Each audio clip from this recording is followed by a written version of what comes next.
नमस्कार दोस्तों आज हम बात करने वाले हैं रियलिस्टिक एक्सपेक्टेशन और अनरियलिस्टिक एक्सपेक्टेशन।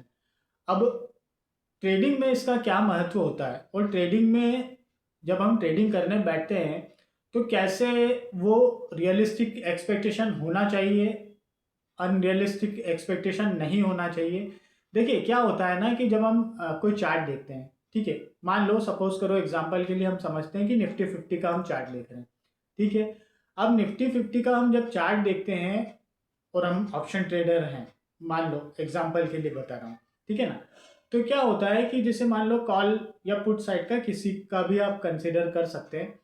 तो रनिंग जब मार्केट रहता है, जब मार्केट चालू रहता है, तब क्या होता है कि हमारे उस चार्ट के हिसाब से जो फ्लक्चुएशन होता है चार्ट में, उस हिसाब से हमारे इमोशन भी अप डाउन होते रहते हैं साथ में, ठीक है। और हमेशा क्या रहता है कि हमारा, जैसे हमने पिछले वीडियोस में भी बात की कि यार जो है ना, हमारा जो बैक डाटा है, जो हमारे माइंड में जो डाटा है, वो बहुत मायने रखता है कि हम किस तरह से, हमारे जो विचार हैं किस तरह के हैं, कैसे हम सोचते हैं, ये सारी जो चीज़ें, या क्या हमारा जो है ना हम इनपुट दे रहे हैं एक्चुअल में वो है। अब होता क्या है ना कि जैसे मान लीजिए कि हमने अ, पिछले वीक ट्रेड किया, है ना, और उस दिन हमने क्या देखा कि 50 रुपए वाला ऑप्शन जो है 100 रुपये हो गया, 200 रुपये हो गया, ठीक है। अब वो जो चीज़ है ना, वो जो डाटा है वो हमारे दिमाग में हो गया फिट, ठीक है। अब क्या होता है, जब अगले बार जब हम ट्रेडिंग करने बैठते हैं तो हमारे क्या है, माइंड में वही चीज रहती है। तो माइंड क्या करता है कि मिसगाइड करने की कोशिश करता है। कैसे?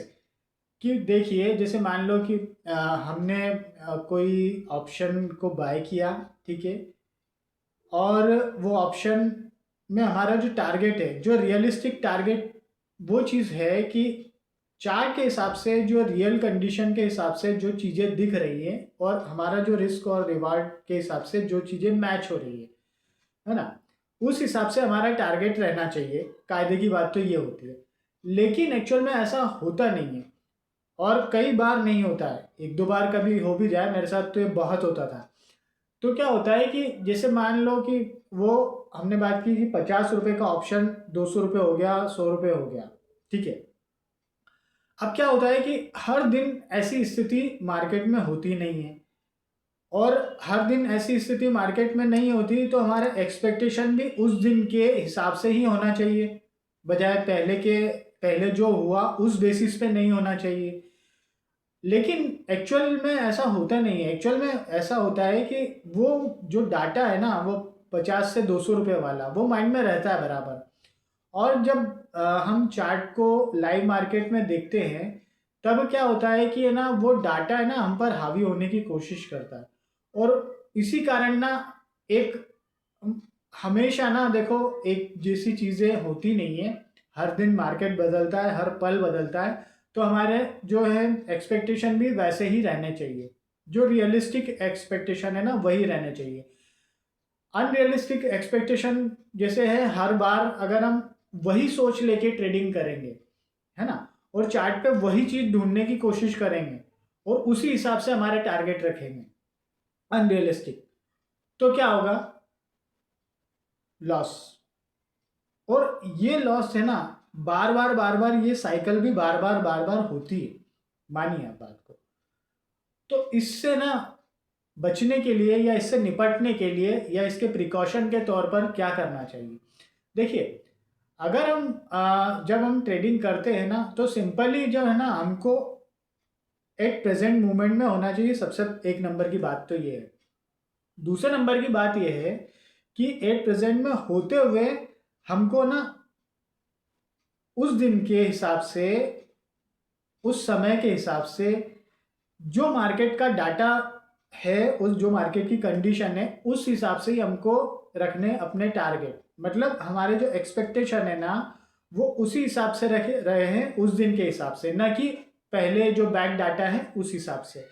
होता क्या है ना कि ये एक बोलने में, समझने में ये चीज़ है ना बहुत छोटी लगती है कि इसका कोई वैल्यू नहीं है। लेकिन आप मान के चलिए कि ये चीज़ बहुत मायने रखती है कि अगर आपके रियलिस्टिक एक्सपेक्टेशन नहीं है ना ट्रेडिंग में, तो आप मान के चलिए कि आपके ना जो है ना एक्शंस है ना वो गड़बड़ाएँगे। एक्शंस गड़बड़ाएँगे तो ऑब्वियस सी बात है रिज़ल्ट गड़बड़ाएगा। खुद के अंदर भी ना वैसा जो मार्केट में फ्लक्चुएशन होता है ना, वैसा ना आपके माइंड में भी फ्लक्चुएशन होगा। थॉट्स का, आपके बैड डाटा का, और वो होगा ना तो उससे क्या होगा, हमारे रिजल्ट तो गड़बड़ होंगे ही।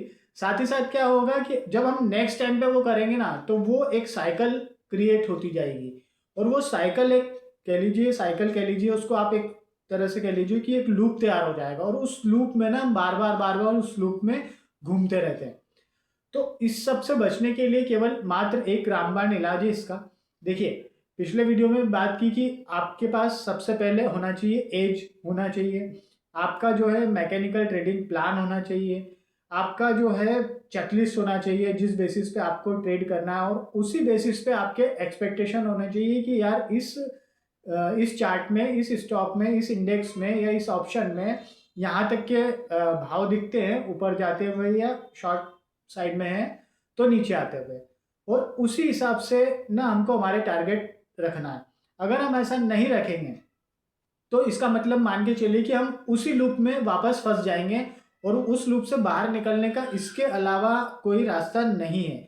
और ये लूप इतना, मान के चलिए कि ये लूप है ना बहुत घातक होता है, क्योंकि आप है ना रियलिस्टिक कंडीशन जो मार्केट की रहती है ना उसको देख ही नहीं पाते हो। आपके आपके अंदर जो माइंड में, जो दिमाग में जो डाटा है, आपके सबकॉन्शियस में जो डाटा है ना बार बार जाने के कारण जो एक प्रोग्राम क्रिएट हो चुका है ना, आप उसी बेसिस पे आप ट्रेडिंग करने लगते हो। तो ये जो है ना चीज़ को सुधारना चाहिए मेरे हिसाब से। और ये बोलने में ऐसा लगता है कि ये सब बहुत छोटा है, लेकिन इसके इम्पैक्ट है ना जो बहुत बड़े होते हैं। अच्छा, इम्पैक्ट हम पॉजिटिव साइड में भी और नेगेटिव साइड में भी दोनों बड़े होते हैं। पॉजिटिव साइड में इसलिए वैसे बड़े होते हैं कि अगर हमारे रियलिस्टिक एक्सपेक्टेशन रहेंगे तो हमारा जो है ना एक नए तरह का प्रोग्राम क्रिएट होगा कि, और एक जो है प्रोसेस बेस्ड थिंकिंग के हिसाब से हम प्रोसेस बेस्ड काम करने लगेंगे। और अगर अनरियलिस्टिक जो हमारा टारगेट रहेगा ना, अनरियलिस्टिक हमारे एक्सपेक्टेशन रहेंगे तो हमारा वो एक नेगेटिव प्रोग्राम रहेगा। अब ये देखिए, एक तरफ है नेगेटिव प्रोग्राम और एक तरफ है पॉजिटिव प्रोग्राम।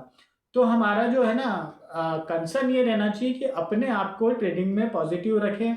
हमारे जो एक्सपेक्टेशन है ना वो हमारे चार्ट के हिसाब से रहे, उस दिन की कंडीशन के हिसाब से रहे, मार्केट की एट प्रेजेंट जो दिख रहा है ना उसके हिसाब से रहे, तो ही मार्केट में हम सरवाइव कर पाएंगे। अदरवाइज तो बहुत मुश्किल है, क्योंकि फिर बार बार क्या होगा, हम लॉस झेलेंगे और फिर वो साइकिल, नया साइकिल क्रिएट होगा, और वो है ना एक शेम वाली कंडीशन हो गई कि यार फिर मैंने लॉस कर दिया, और वो एक रिपीट होगा, बार बार रिपीट होगा, और वैसे करके ये मान के चलिए गड्ढे में ही दसते रहेंगे। बेहतर यही है कि इस चीज़ को समझना बहुत ज़रूरी है, और इस चीज़ पे ध्यान देना ज़रूरी है, इस चीज़ पे काम करना ज़रूरी है, ताकि ना ये भी एक समस्या है ट्रेडिंग में, एक ये भी समस्या होती है। तो इस चीज़ से हम अपने आप को उभार पाएँ और एक प्रॉफिटेबल ट्रेडर हों। तो अगर आपको भी इस तरह का कुछ प्रॉब्लम होता है तो आप है ना थोड़ा-सा विचार करिए, अपने आप को रोकिए और अपने आप को एनालिसिस कीजिए कि यार ऐसा वाक़ई में अगर मैं ऐसा कर रहा हूँ क्या? अगर नहीं कर रहा हूँ तो बहुत अच्छी बात है, अगर ऐसा हो रहा है और गलती से भी हो रहा है, तो इसको सुधारने की आवश्यकता है ना? आशा करता हूँ कि है ना आपको जानकारी समझ में आई होगी, और नहीं आई होगी तो एक बार फिर से वीडियो देखिए। चलिए, मिलते हैं नेक्स्ट वीडियो में, तब तक के लिए थैंक यू।